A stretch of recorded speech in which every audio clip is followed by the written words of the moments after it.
We all had to start somewhere. For me, it was Game Maker. Back in the early 2000s, these were my very first real programming projects. I've sorted them into two different categories, games and visualizations. Because I have so many of each, I'm going to split this into a two-part series. I'll talk about all my games in the first video, and then I'll show my visualizations in the second one, which were early precursors to things like my fractals, particle life, and chaos equations. Before I jump into the games, I just want to really quickly talk about what Game Maker is, or was. It was originally a freeware when I started with versions 4 and 5. Those were so easy to use, no coding needed. You basically created different objects and sprites that you could add to different rooms. You would apply different logic elements to trigger on different events with a drag and drop interface. I guess it's similar to modern Scratch, but a little better organized and less ugly in my opinion. I haven't used it since then, but apparently it eventually evolved into Game Maker Studio.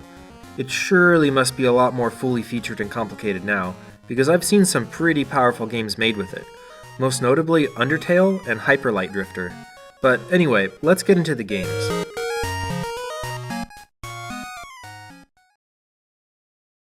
So when first starting out with Game Maker, I didn't just jump into making full games, because there was a bit of a learning curve for a kid who's never really programmed much at all.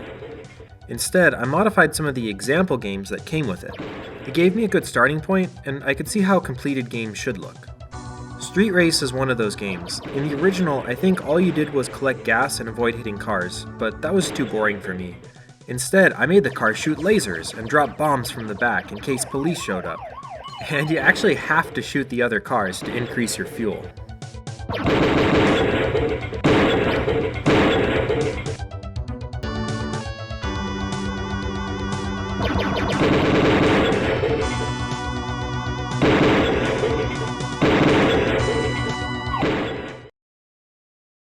Ball Jam is another example I modified, or might have actually just redid from scratch. It's just a breakout clone. Not too much to say about it, but there were a couple different levels.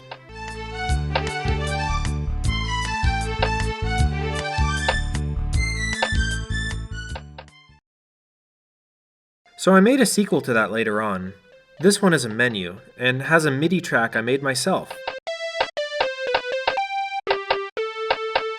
Yeah, it's pretty terrible, and the rest of my self-made music is only going to get worse from here. The game is quite similar to the original, but the ball changes colors and makes fireworks when hitting a block.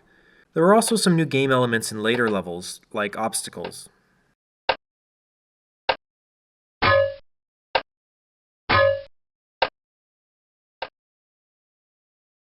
The last of this example hacking I did was this totally non-copyright infringing original character, Mr. Pack. You may be asking, what happened to Mr. Pack 1? I don't know either, I couldn't find it. Anyway, you'll notice the power pellets don't work the same way as the original game. It was just too difficult for my beginner self to implement. This game also had several levels with different layouts.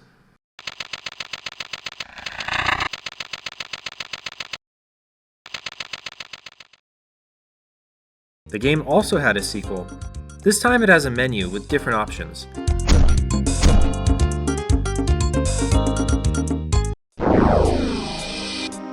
The level walls are a little bit nicer, and the power pellets are slightly closer to what the original was supposed to do, but still not quite the same.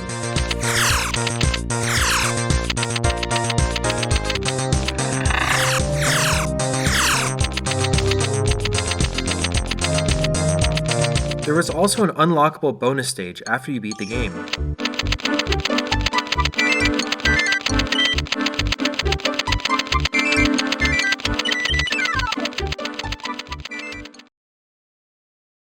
Yes, there was even one more sequel. This one had a lot more features, though not all of them were finished because I was only about halfway through making the game by the time I was losing interest in using Game Maker.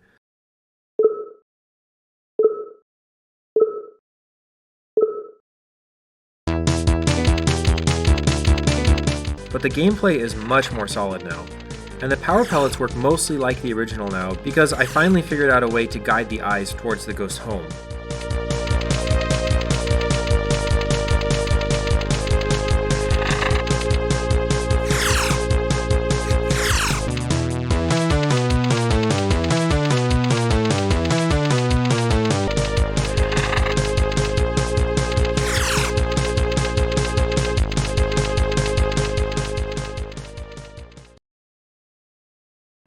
let's start getting into some of my original games. This one was just titled Joe. You basically have to collect all the diamonds while also avoiding the guards.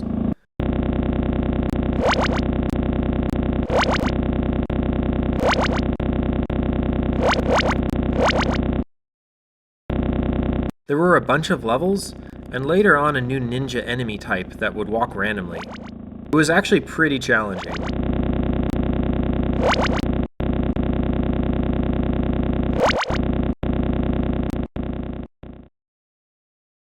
Now let's look at Street Racers, not to be confused with Street Race, which I talked about earlier. In this one, you actually race other cars to get to the finish as fast as possible.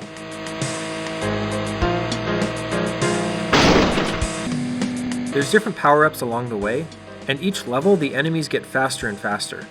The power-ups include invincibility, speed boost, and missile. Despite the simplicity, I remember this game being actually really fun.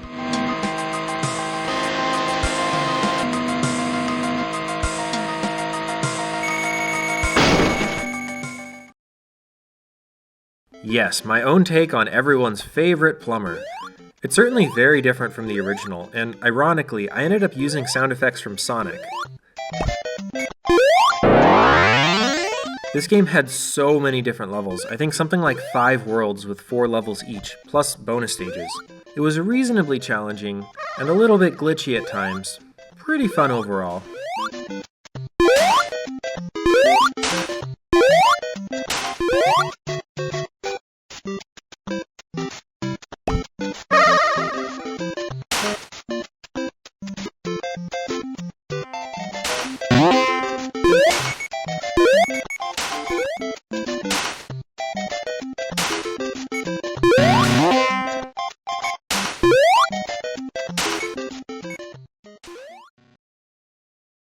This was a really simple one. It was basically Pong, but you controlled 2 axes of paddles, and the game speeds up each bounce. Not very fun though, the AI can never lose.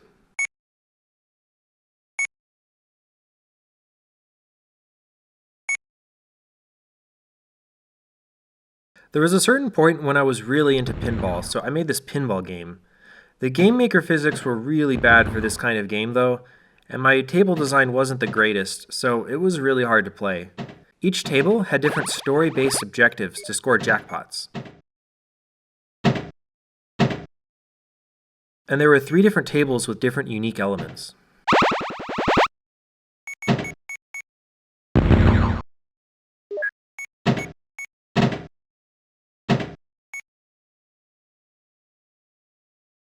This game was supposed to be similar to an old game called Jazzball. The goal is to claim as much area as you can before the time runs out, but if one of the balls touches your trail, you'll lose. In the original, it was supposed to automatically fill in the empty areas you make, but I didn't know how to code that, so you just have to fill them in yourself. This game had several levels of increasing difficulty with more enemy balls.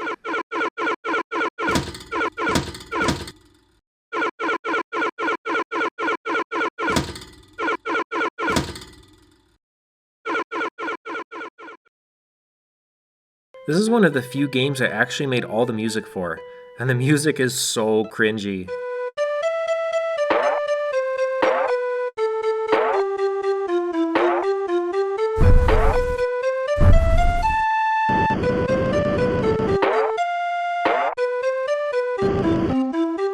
The game itself was pretty good though. It was a puzzle platformer with a lot of different gameplay elements. There were 3 different worlds: grassland, hell, and desert, as well as multiple boss fights.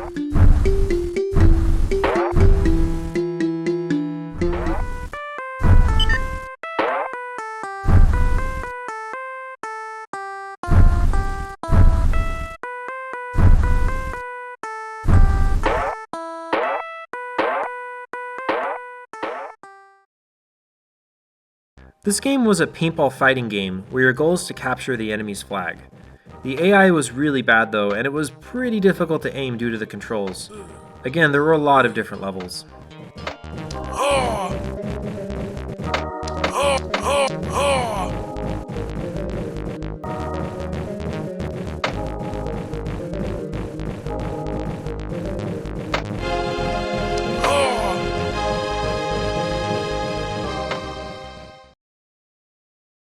Okay, now bear with me. This was my middle school sense of humor, so, I may not be proud of it now, but at the time it was hilarious.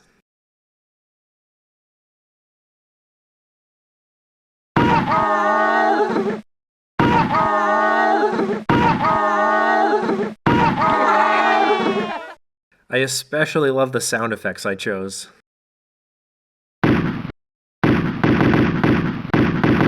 Oh no!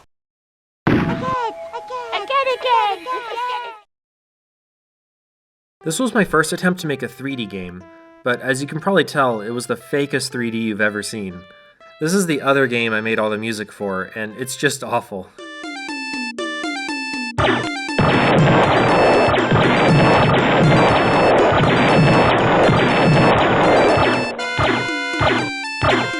Each level, you need to shoot more asteroids to advance, without getting hit yourself.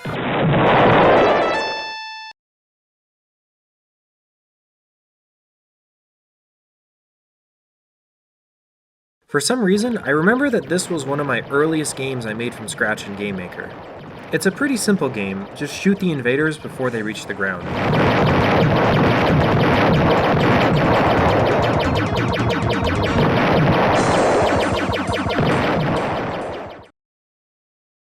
I saved the best for last. This is a sequel to Star Cruiser, but mostly by name. It's actually my own take on an old game you've probably never heard of, called Space Junkie. You have to shoot the enemies, but you don't want to overheat your gun, or else you have to wait for it to cool down before you can shoot again.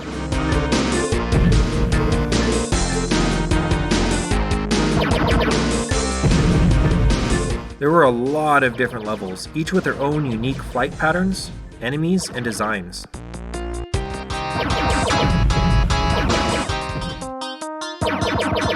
The later levels started to even introduce new bullet types as well.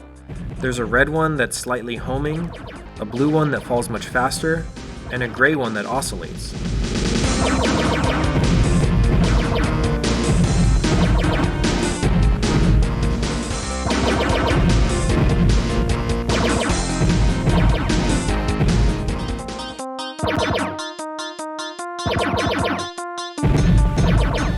There were also multiple boss fights, including a multi-stage final boss.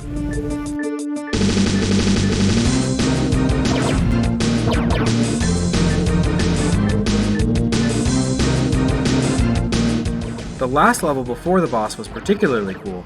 The ships rotate and will only shoot the kind of bullet from the side they're rotated to. So that about sums up my early games. I hope you'll agree I've come a long way since then. Next time, I'll show some of my early demo visuals. Thanks for watching!